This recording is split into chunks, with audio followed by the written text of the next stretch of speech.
Yeah, and it's going to become more apparent. The true operators are really going to start to set themselves apart in this new economy that we're in, this new market cycle that we're in. Right. Because you can't hide. You can't hide. The market isn't going to hide those inefficiencies and those Right. mistakes as much as they have in the past. And so it's going to become more apparent, and that'll give you a competitive advantage. I want to shift gears a little bit and talk about one of the recent deals that you've acquired. You bought this 30,000 square foot, smaller deal for you, but I think it's a great case study, self-storage deal in Vermont. Maybe if you can, just let's talk at a very high level, how you sourced the deal and just a general overview of the deal and what you saw in the opportunity. Yeah, David, on this one, so we worked hard to get this one. So it took us 6 years to get this guy over the finish line. It was a great facility where we paid a premium, and it was a little bit smaller than what we would typically buy. It was about 32,000 feet. We paid $100 a foot. But we were creative. So I said, I'll pay your price. You give me my terms. So he was able to carry a little bit of a second mortgage, $300,000, about 10% of it behind the bank. And then secondly, he was a dentist that never operated the facility himself. He had a manager that dealt with the day-to-day, and it's 25 years he's owned the facility. He built them. He knew the facility in and out. There was an office there that the manager came in every day. And then that manager finally said, I'm done. I'm going to quit. So we finally caught him on the right day where he said, my manager's out. I'm ready to sell. He was running it himself. He was tired of it. So it was timing, right? Real estate is all timing. And this is just for context for the listeners, like this was a 4-year follow-up process, correct? Yeah. 4 years of following up. We talked 6 years of actually initial contact, but yeah, 4 years of consistent follow-up. We finally came to an agreement, paid his price, got our terms. And the key to this deal and what I'm excited about is Burlington is not a big city, but it's the capital of Vermont.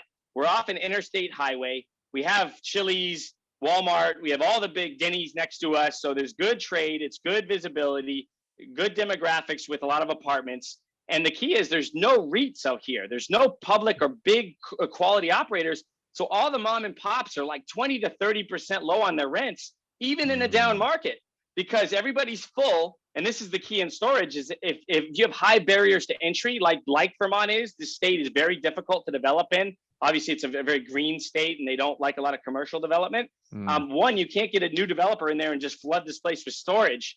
So two is every operator that's a mom and pop, they say, hey, we're 100% full. We don't want to rock the boat. We're not going to raise the rents on our tenants. They're our friends. Let's leave it the way it is. So on the surface, we're only getting it at a 6.5 cap or something. It was between 6 and a 7 cap. But I said, wow, I know even in a recession, we can go up 30% on our rents because there is absolutely no new product. And there's a lot of density for this area. And we have a good trade area in this heart of town.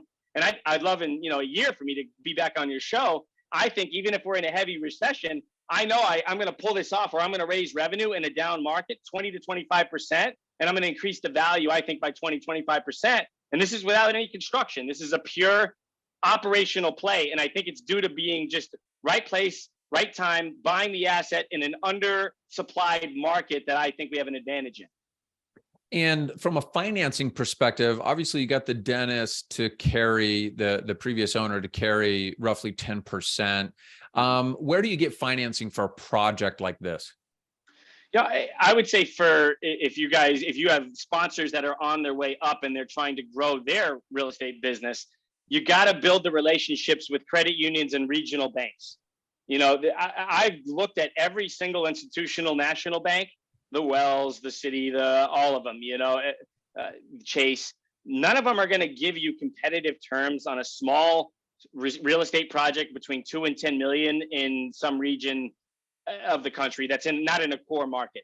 So what I would say is, for me, because we have a portfolio throughout the region, we actually did use a new lender in this case, and they're a lender that's very close to the property. They knew the asset. They saw we have experience. But a lot of the times I get loans from the same banks that, depending on their lending limit, between, some only will lend 5 to 7 million per borrower. Some will go up to 100 million per borrower.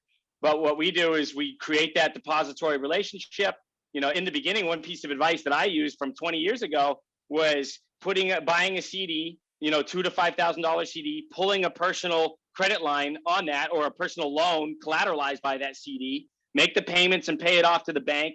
And then boom, you check that little box that, yeah, they're a borrower. He's a good borrower. He took out a personal loan from us, and they see that you keep updating your portfolio and show them. But those are going to be your biggest advantages, where when debt markets get tight, you have that one relationship with that bank that still will do a loan for you. Yeah, love it. Love it. So when did you acquire this project? Oh, roughly 4 weeks ago. Okay. Oh yeah. All right. So this is fairly 4 fresh. weeks All ago. right. Great.